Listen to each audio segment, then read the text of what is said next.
Thank you everybody for showing up today. So I am Mike Conner, and today we're going to talk about pollinator trees and shrubs. So I'm really glad to be here. And you're probably wondering who I am. And I'm an arborist by trade. I'm a tree doctor. We don't take trees down.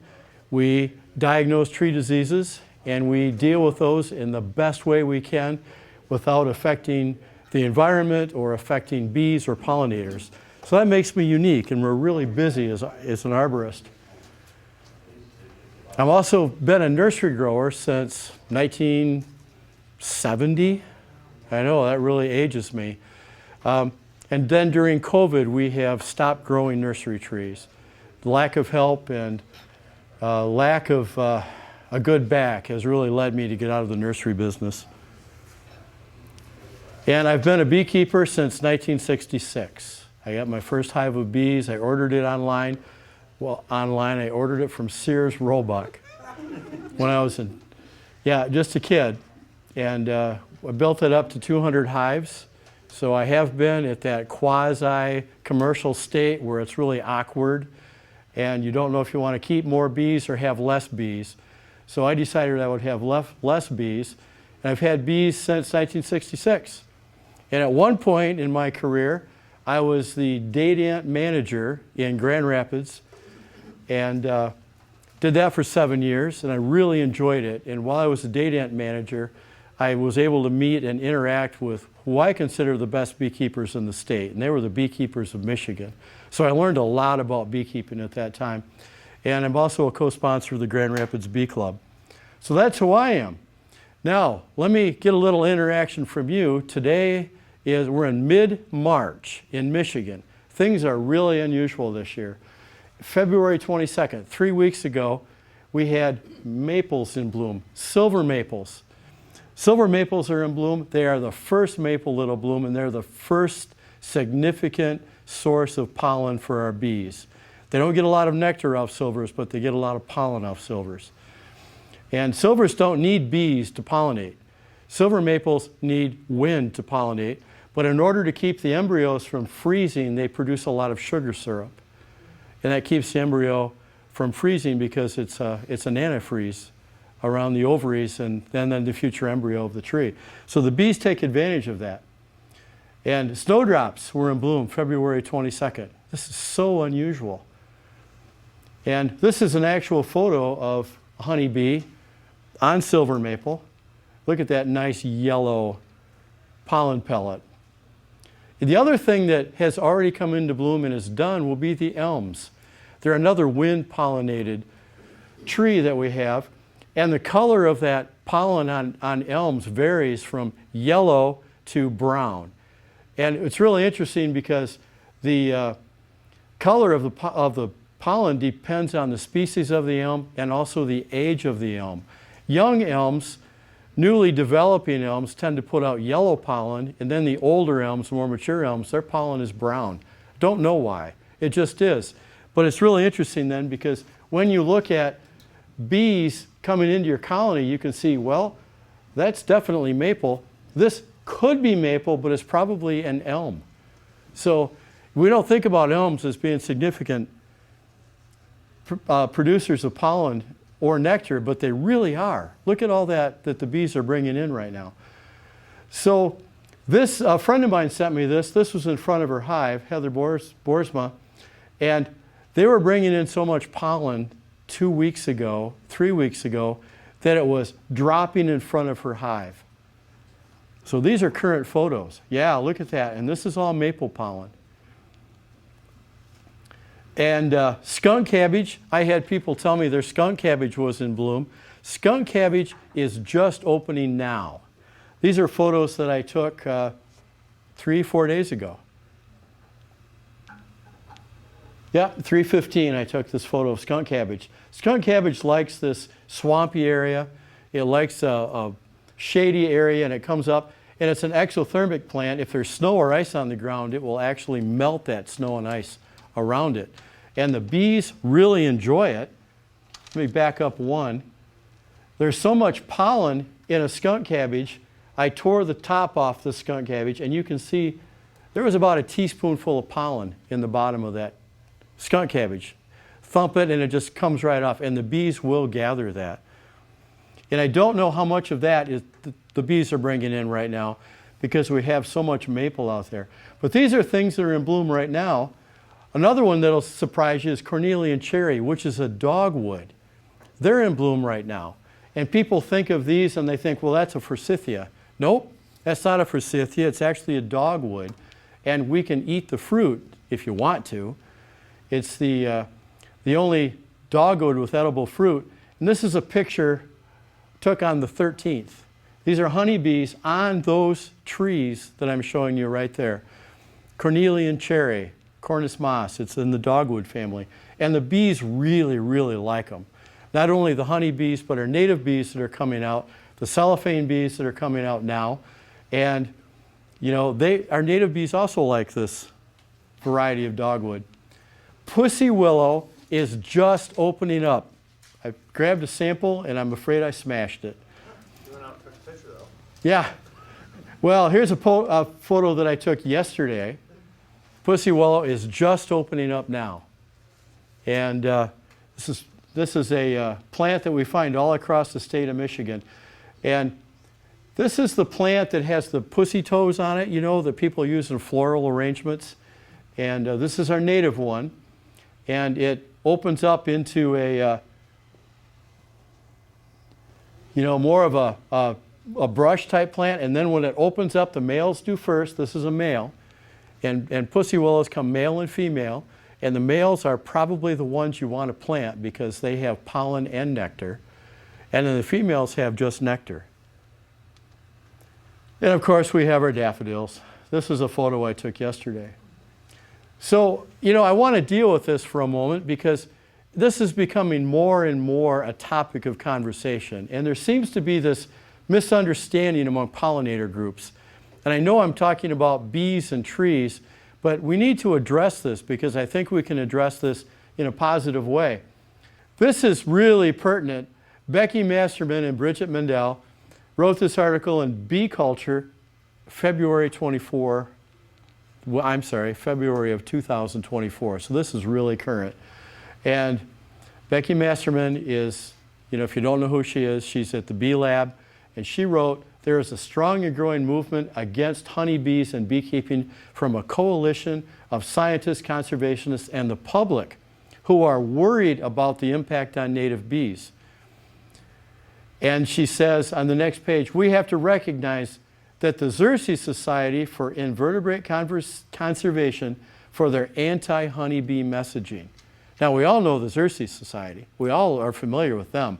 They're big advocates for native bees and native plants, and they've done a lot of really good work.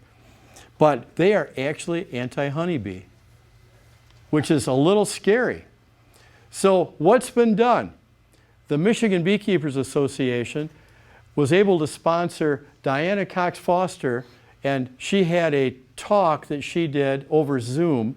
We were able to participate in as Michigan Beekeepers Association members. And they did research sponsored by, you know, Project Apis and Costco.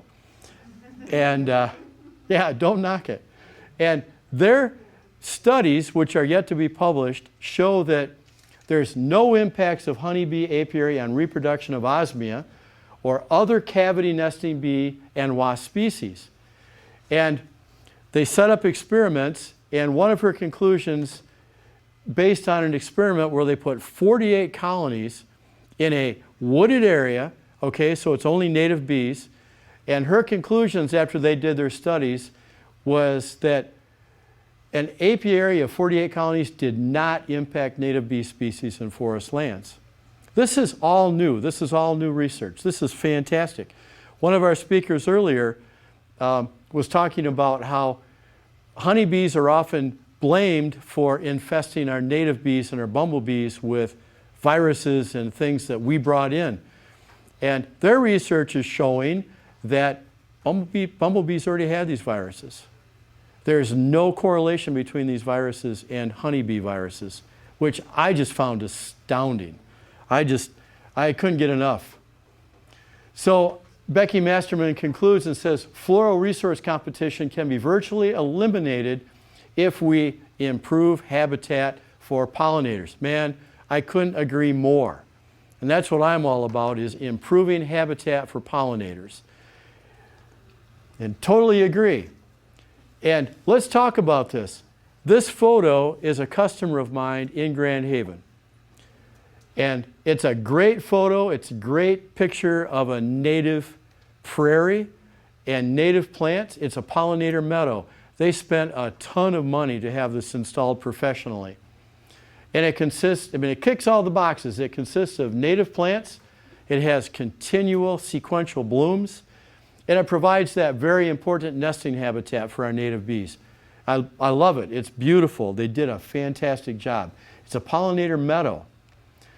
And when we talk about native bees, we have at least 450 species in Michigan, about 4,000 species in the US. They have a relatively short life as a pollinator. They have small colonies, if a colony at all. They tend to be gregarious. They will overwinter alone. In other words, not as a colony, but they overwinter as a single bee, as a pupa or as a queen. Some are very specific to a specific plant. You know, they only will pollinate one tree or one forb or one group of plants.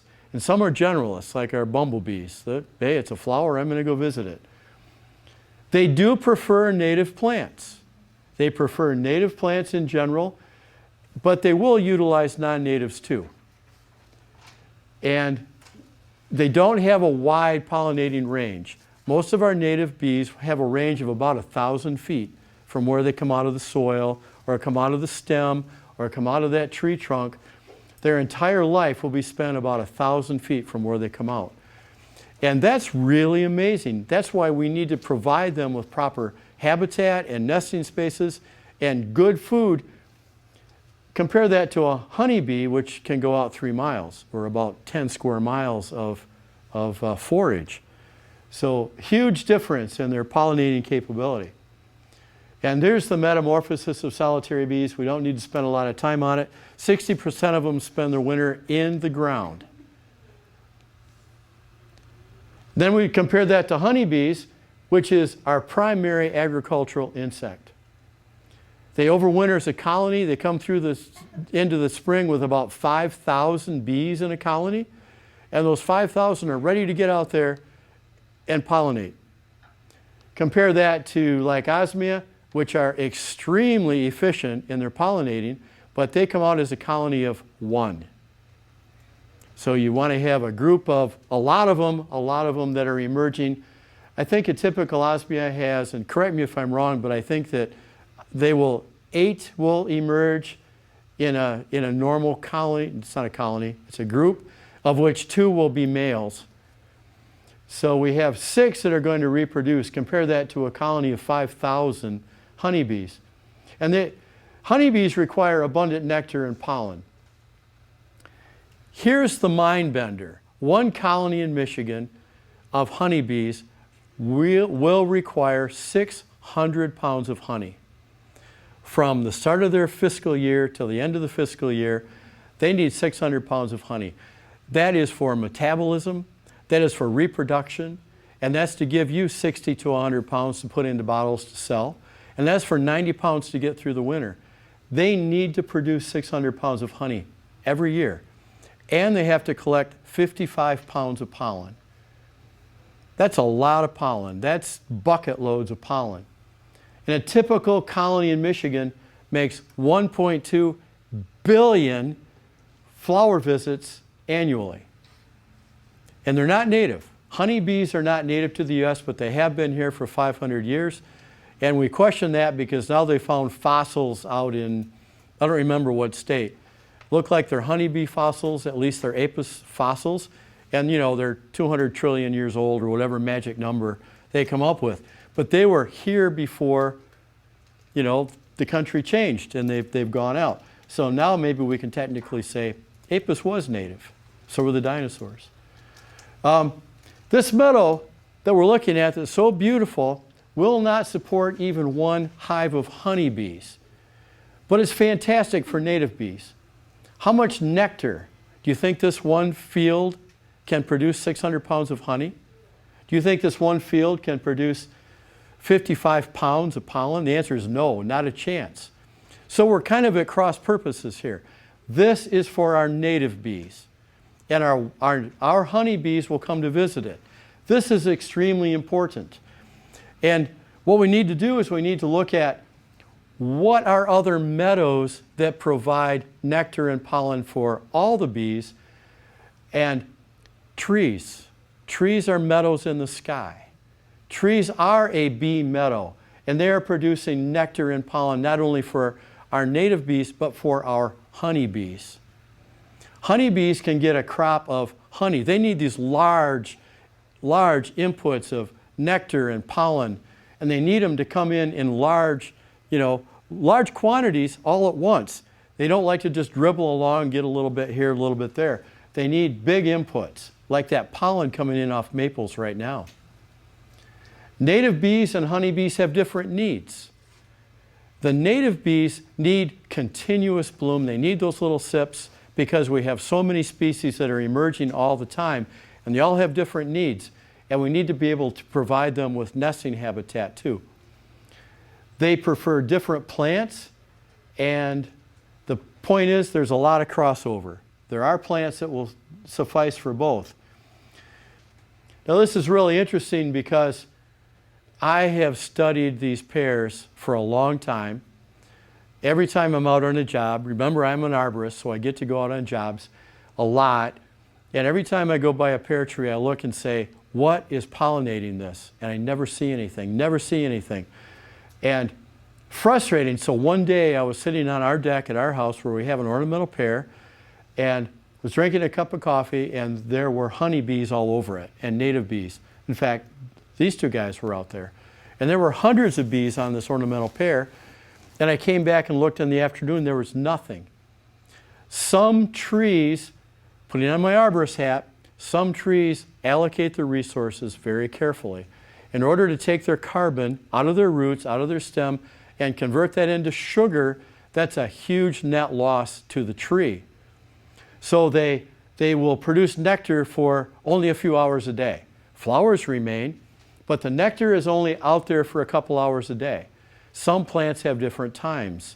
Happens to be on ornamental pear, if you want to see something pollinating it, it happens to be between 10 and 12 in the morning. You'll never see, or very rarely see, a honeybee or any other bee on an ornamental pear in the afternoon. Just a point, when you're looking at what are our bees working, check different times of day. And of course, another invasive plant we have is the dandelion. Native bees and honeybees both like the dandelion. And of course, here's a large meadow in the sky. This is ornamental crabapple. Beautiful, beautiful plant. And in Michigan we have 2,000 species of flowers that our honeybees will work. But only a few, like the crabapple, produce nectar abundantly and are sufficiently common that the bee can get a crop. That's very important. Our flowers here, our bees will visit them, but there's not enough there to fill a colony of honeybees by any chance. But they're pretty. Here's a study I often refer to, Dr. Thomas Wood at Michigan State. He did a study of native bees for 2 years. He went all around the state, collected native bees, and he used a brush and he'd wipe the pollen that was on their bodies off, and he'd take the samples. Then during the winter, he would say, well, on this variety of bees, on this variety of bees, on these dates, what were the native bees bringing in? Surprisingly, he found over the entire state that 26% of all the pollen coming in on native bees was from maples. 26%. Even more amazing is that 33% was coming in off of willows. 59% of all the pollen coming in our native bees were utilizing was off of just 2 plants, willows and maples. Then he found that in May, 24% came in off cherries and apples. In June, 8% came off of brambles, which are anything with the hooks on them that grab you when you're walking through, dewberries, blackberries. And then in June, 18% of the pollen was coming off sumacs. Now he didn't break this down in terms of which sumac or which cherry or apple, But we know that we can take this information and we can say, well, honeybees are likely utilizing these same 5 major honey plants, and probably in similar proportions. So as beekeepers, you can say, well, 59% of the pollen coming in into my hive in the month of April is probably off of willows and maples. That's really important information. So, the 2 most important plants for spring buildup, are the maples, especially the red maples, and the willow, especially the pussy willow. And the red maples have just begun to open, and the pussy willows have just begun to open. When I look as an arborist at the sequence of bloom in maples, I see that we have our silver maples open first. They normally aren't open very long, but they produce a lot of pollen and some nectar. Then the hybrid maples open up. Michigan is full of hybrid maples. Maples freely hybridize with the silver maples and the red maples, and from that we've developed cultivars. We call them the Freeman maples, and there are many cultivars available in the trade which are a hybrid between the silver and the red maple. They bloom next. I don't think our bees get much off of these hybrid maples. Those are followed by the red maples. Now, by red maples, I don't mean the maples that have red leaves. I mean our native maples that, the leaves turn red in the fall. Those are our red maples.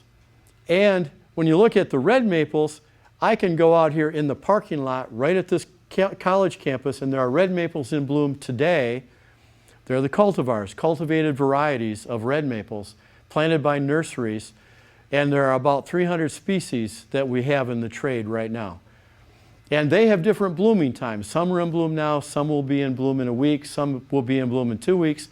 And then we look at our native red maples, and they're all over the place, which I think is important because some are beginning to open now. Some, the buds are still so tight they won't be open for 2 weeks.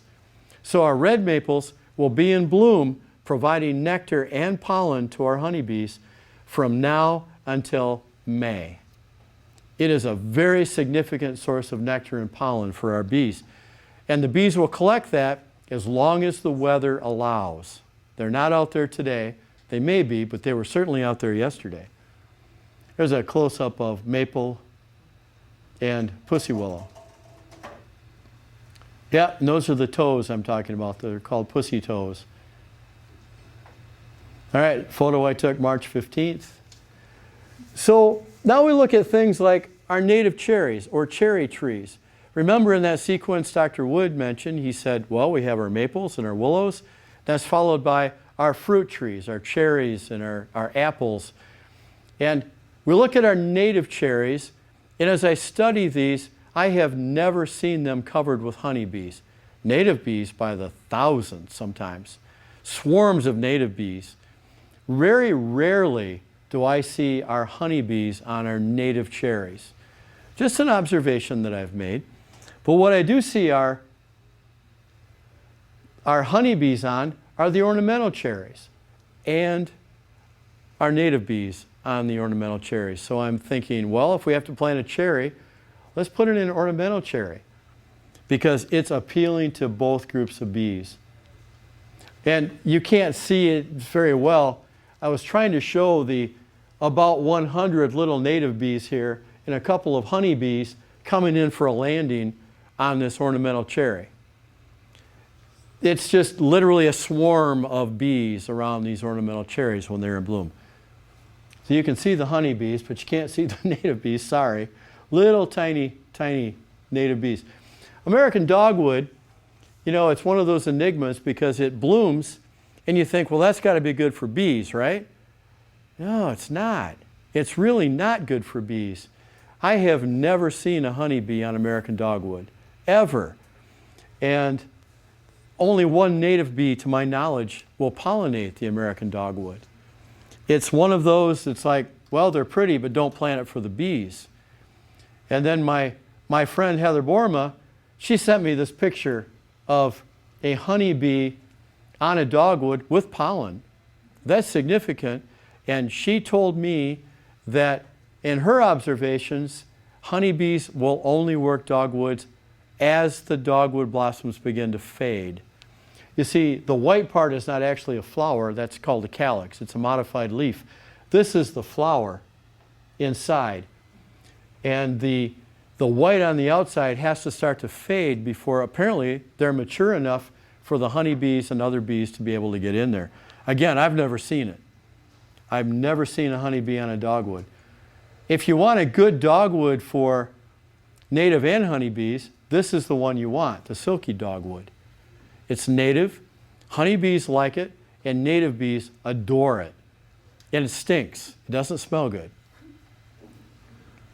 Also, you'll see a lot of flies working that. But the honeybees do like it.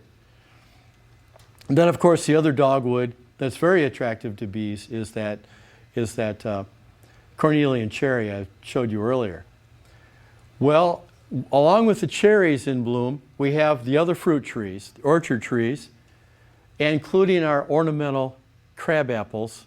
They're in bloom at the same time. This is a Sargent crabapple, and honeybees and native bees absolutely adore it.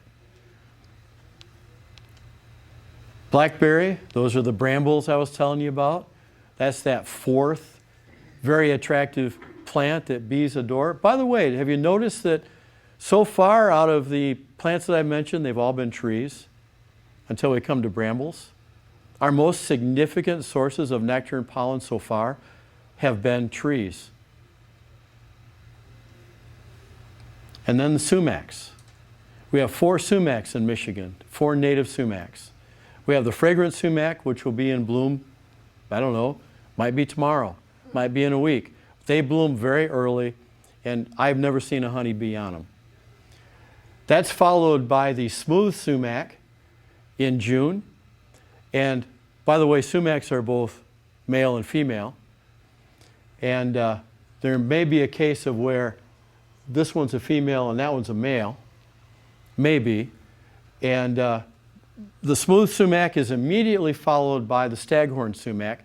Most people can't tell the difference between those two sumacs.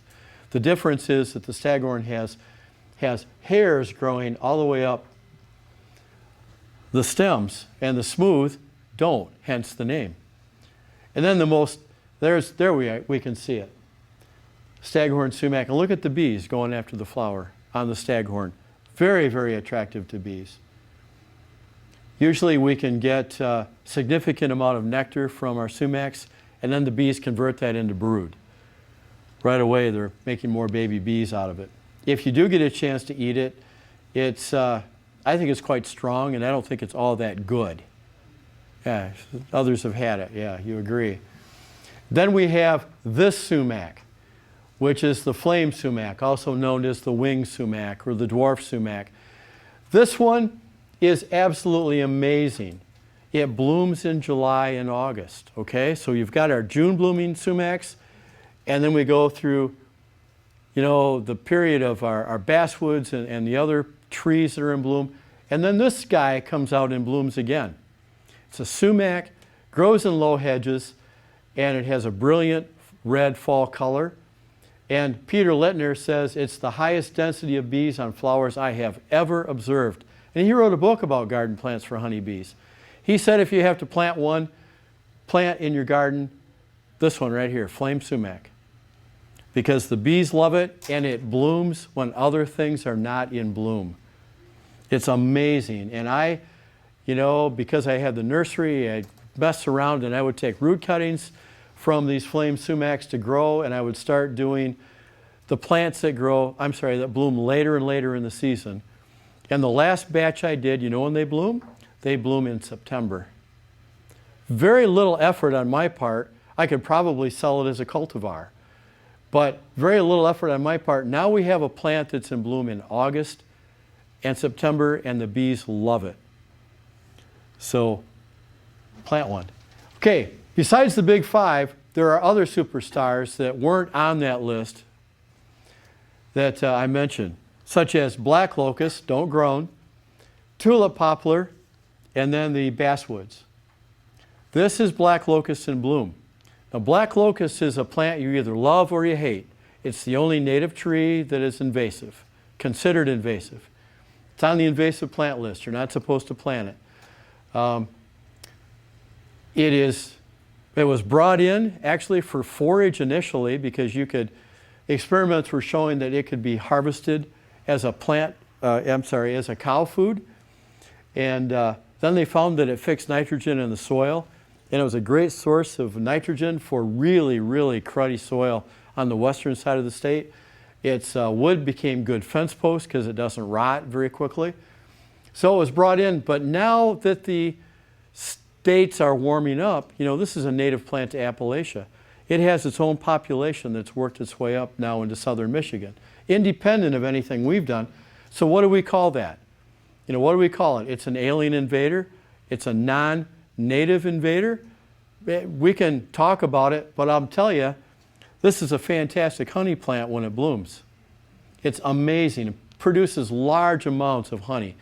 Water white, crystal clear. And it is one of the best honeys that you can have. We exported this plant over to Europe where it's a prized honey. And they grow a lot of this over in Europe. They love it. It's called acacia honey.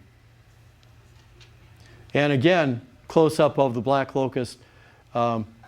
Blooms, monarchs like it, honeybees like it, our native bees like it.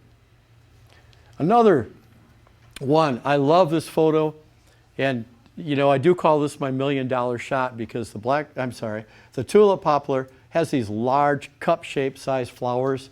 Look at the size of that flower. And when they open, if it's raining, it dilutes the nectar and they can't get pollinated. In fact, about 70% of all the seeds you get off of a tulip poplar are infertile because they were not pollinated. You cannot have enough bees when these are in bloom to pollinate them. And they produce so much nectar that before they open, they're dripping nectar out from around the base of the flower. Here it's dried on a leaf, forming sugar on the leaf.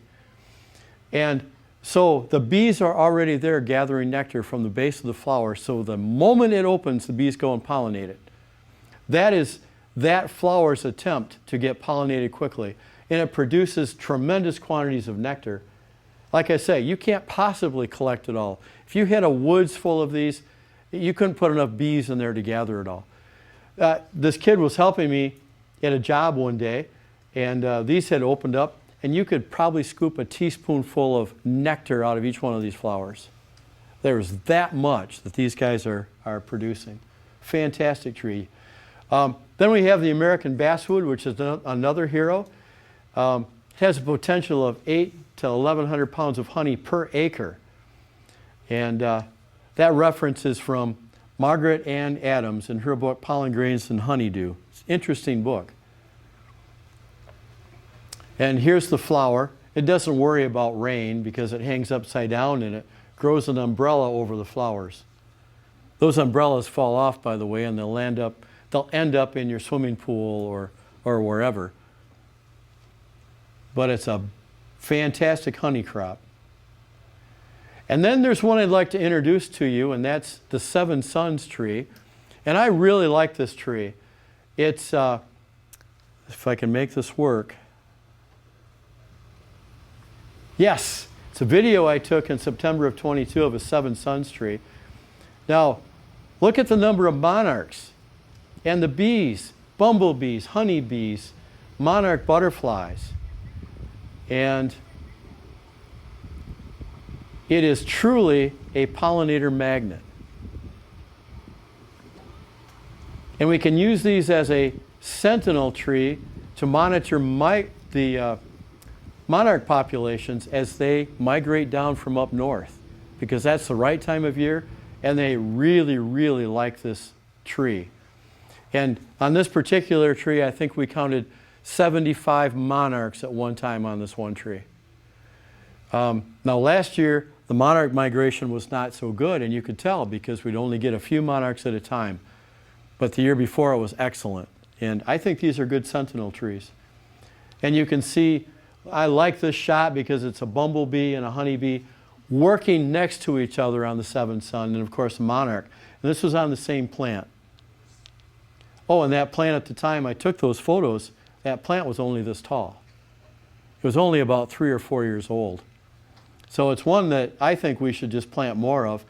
And here's the beauty. Remember I said the dogwood has a calyx around the flower? Well, this tree has a calyx around the flower too, except this calyx turns bright red. And it hangs on the tree until, about Thanksgiving. So when you drive by this tree or shrub, big shrub, and it's in bloom in September and it's white, and then after the flowers all are done, it turns red. It looks like it has a second bloom. As an ornamental plant, it's hard to beat. So the point I want to make is that the largest potential nectar and pollen yield per acre is from trees. So what can you do? You can plant a tree. People say, what can I do to help the bees? Plant a tree. What's the one thing I can do to support pollinators? Plant a tree. Plant a tree. Plant a pollen and nectar producing tree. Large volumes of flowers in a small space. You can have a meadow grow in a meadow. You can have a meadow growing in that meadow of wildflowers that's only taking a footprint of about a foot. And it's going to put another meadow up above it. So you need to plant appropriate trees. I'm on several different tree boards from municipalities, and I always encourage them to plant pollinator-friendly trees. Let's put these in as streetscape instead of, we made the mistake. We had all ornamental pears. Never do that again. You know why we put in ornamental pears? It was because we had to replace our dead ash trees, which every tree was. Why do we have to put in ash trees? Because we had to replace the elms, which all died. Monocultures in trees are a disaster because we get so many non-native pests that are coming in attacking our native trees. So we have to think outside the box and think, well, we can't have any one monoculture that's going to be attacked by a fungus or a bacteria or an insect. And we haven't done very well on that. And we also need to encourage and maintain habitat, and I tell all of my customers that 10% of their property should be for wildlife and for pollinators. You know what?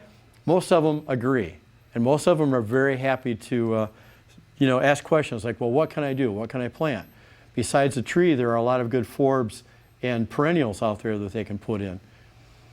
So planting trees is a powerful act, says Akiva Silver, who writes a really interesting book, by the way. He says, planting trees is a powerful act. We can influence the lives of people and wildlife for centuries with a successful planting. Think about that. I want you guys to be brave. I want you to plant a tree not for you, but for your grandkids. I want you to plant a tree not for you and your bees, but for your kids' bees and your grandkids' bees. A.I. Root, in his book ABC and XYZ of Bee Culture, in 1904, 120 years ago, said if every beekeeper would plant 100 trees in their lifetime, we would never run out of bee forage. That may not be an exact quote, but that's what he was saying. Not every flower that blooms fills our hives. Not every flower that blooms is attractive to honeybees. The most productive plants per square foot of land are trees. They provide a meadow in the sky. Trees are meadows in the sky. We have bee meadows, we have tree meadows. They're both meadows. Tree meadows are far more productive for our honeybees. Bee meadows are far more productive for our native bees. It's good that you understand that. Oh, I didn't mean to keep this in the talk. But we're looking at resources. The Arbor Day Foundation talks about the need of trees for bees and other pollinators. They encourage it. I'm glad for that. Our University of Minnesota, they have these articles out for what you can plant for your bees. And several of the plants that they recommend are trees. Heather Holm, even, who doesn't like honeybees, says, for the pollinators, we have to put in these trees. And of course, these are all native. So that brings me to this topic, which is, the Slovenia beekeepers, they encourage the planting of honey trees and plants in cooperation with their cities and municipalities and government agencies. And their goal is to plant 2 million trees by 2030. This is the beekeepers. in a tiny country of Slovenia. They want that many trees in. So how are they doing that? Well, if you're a new parent, they're going to give you a tree. The beekeepers give you a tree if you have a child. And you can plant that tree, and then as the child grows and the tree grows, you can watch them both develop. They also have developed best practices on weed and brush control. I used to work for a municipality as an arborist, and they didn't have a clue, nor did they care about what the best procedure should be for weed control in the parks. Well, wait till the milkweeds are done, folks. And let's not kill the invasives until they're done blooming. Let's get some benefit out of it. They didn't know, but they're happy to comply once they know. They really do care. They began a day of planting similar to our Arbor Day Foundation, but their seedlings are provided to them by the Forest Service and other non-governmental organizations. It doesn't cost the beekeepers anything to get these trees. And they will provide a free honey tree for every Slovenian beekeeper. So every one of you in here today could walk out with a free tree. If you joined, SEMBA, for instance, or the Michigan beekeepers, there's a tree. Go plant it. This is good for our planet. And it's good for our bees and our pollinators. And that's kind of what we're trying to do here. The Michigan Beekeepers Association is selling, American basswood and several other trees because we want you as beekeepers to get some of these trees out into the environment. Not just for you, but for your kids and your grandchildren. And there's the president of the MBA. So that's what we have available this year. We're selling the American basswood, which used to provide more honey than any other plant or tree in the United States. And it's a honey crop for future generation. You want to plant it in your backyard. There's the American basswood. We're also selling the red splendor crabapple, which is pretty. The bees like it. And then it has a secondary value because it has a real small fruit that has winter effect, and it's always eaten by the robins and the cedar waxwings when they come back. They don't generally hit the ground. Pussy willow we're selling. We're selling tulip poplar. And we're selling winged sumac. And we're selling Seven Sons. I think several of these are now sold out. But we do this. Seven Sons is sold out, yes. And I think Pussy Willow is sold out now too. And what I encourage people to do is to just pot them up when you get them. Put them in a pot. You get them bare root with no soil on them. Put them in a pot and grow them in a pot for the summer and then go plant them in the fall. And make sure you listen to this recording, Trees for Bees from Planting to Pruning, by yours truly. It's a webinar, and that's through the MSU website. I tell you some things about the importance of trees and then how to take care of them. All right, shameless plug. MSU I have found to be one of the most progressive universities for promoting trees for bees, partly because of Megan and Anna. I think those two have done a tremendous job in promoting trees. They have references. I don't know if I have it in the slide. Nope. But they have a lot of references to trees that you can plant for your bees. I really appreciate that, as well as other plants you can put in. So if the beekeepers of Slovenia can plant thousands of trees, why can't we?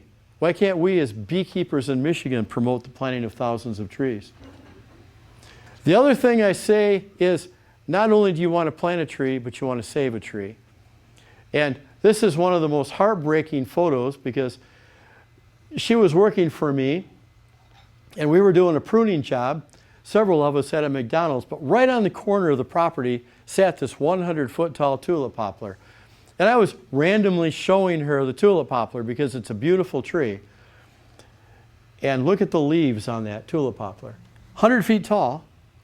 There's the next day. Yeah, you get the same reaction, the same visceral reaction I get every time I see that photo. Here it is on a Thursday, and there it is on a Friday. And you know what they put in? Not McDonald's, but the gas station next door. They put in 3 Blue Spruce. What? And it didn't change the grade, it didn't change anything, but they were clear cutting to put in a gas station. They took out every tree, including a beautiful specimen, tulip poplar. They didn't need to. So I'm now on the tree board at the city of Wayland where this occurred, and this will never happen again. That's ridiculous. Unless there's a need to take down a tree for a development, they've got to show the city why. So we can do some actions. So that's my talk. I'm on time. We have 4 minutes for questions. So any questions? Yes, sir. I live where there's like protected wetland. Yes. And there's islands in it. Is there any kind of trees or anything I can plant in the middle of there? There sure are. You can put in buttonbush, and you can put in pussy willow, and you can put in red maple. None of them mind wet feet. Okay. Soft maple. Yeah, but I'd put in red maple because it's a better producer for the bees. They're all native, so I found out that you can't put anything invasive. They're all native, and they're not invasive. Okay. Yep. All right. So red maples and pussy willows. Red maples, pussy willow, and buttonbush. Yep. Yes. When you said you were selling Semba, Michigan Beekeepers, your nursery. Okay. What are you talking about? Okay, that's a good question. She said, who's selling these trees? Right. The Michigan Beekeepers Association website, and they have, thank you for bringing that up, and they have a button you can push and you can order directly from them, and the trees will be delivered to your local bee club for you to pick up. Michigan Beekeepers gets a cut, your local bee club gets a cut. It's a great fundraiser. And honestly, if you don't want to spend the money, I don't care. Plant the trees. Get them somewhere else, but plant the trees. That's the whole thing I'm about. I don't care if we make any money, but it's an incentive for the Michigan Beekeepers and Semba and every other bee club in Michigan to sell trees is to have it as a fundraiser. Yes? I just have a comment to tack onto that. I work for a conservation district. Yes. In Oakland. They also have tree sales every year. Most of them are native. So I know you said you guys are sold out of stuff. Yes. But it's always good practice to check your local district and see what kind of native plants and shrubs and other things that That's right. they may have That's a little right. bit closer to home. She said that the local conservation district sells trees and we should always check there. Every county and every state. Every county and every state. And they often sell some of these same varieties. And did you see any of these that your district sells? Yeah, we've actually cut down on a lot of our varieties. We have a certified arborist on staff. We're Yes. also Tree City USA in Flint. Yeah. But a lot of times what we don't have, the one right next to us will have. So if we don't have it, our neighbors might and vice versa. Right. So that's kind of on accident, but sometimes on purpose so that you can, support Yep. all of us. Yep. I actually deal with a couple of conservation districts, so I'm aware of that. Most of them don't sell pollinator-friendly trees. They sell things they don't know. In fact, later this week, I'm doing a talk at Eaton County, trying to convince them to put in more of these pollinator-friendly in their selections. And they probably will. Wetland restoration, so that would be a really good conservation district for you to reach out to. Which one is that? The Eaton County. Eaton County, yep. Yes. Mike, as a botanist, I really liked your photos that you took. Excellent. Do you have any other phenological observations that are fun to share, like the ornamental pear where you didn't see, but all of a sudden Yeah. the window between 10 and noon is when we see some bumblebees? Yeah, we could talk a long time about that, in fact, but there are a lot of phenological events that occur that we aren't even aware of. One would be, he was asking about phenological events, and one of the things that I've noticed is that Juneberry is a mystery plant to me. I don't know what pollinates Juneberry. I've never seen a honeybee. I've never seen a native bee on Juneberry. Something is pollinating it, though, because it's got fruit. And I have looked in the morning, I've looked in the afternoon, I've looked at night. I have never seen it get pollinated. Now, I have had people tell me anecdotally that honeybees will pollinate them. In fact, they claim that you can get Juneberry honey or Amelanchier honey in Canada. Okay, they have the same variety of Juneberry that we do. Oh, that's the same name for the plant. Juneberry, shadbush, Juneberry, or serviceberry. Yep, has a lot of different names. That's why we go by the scientific names. I do have winged sumac that grows on my property. Yes. It's never spread, but yeah, the tree hums when it blooms because it's blooming in July and August, and there's so many bees on it, it will hum. Can I use like a staghorn root to graft with?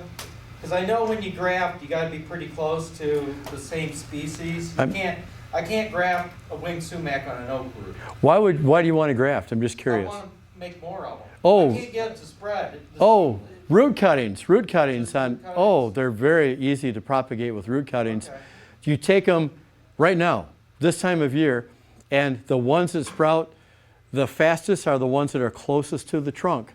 You would think that you want to take tip cuts. No, you want to take cuts as close to the trunk as possible.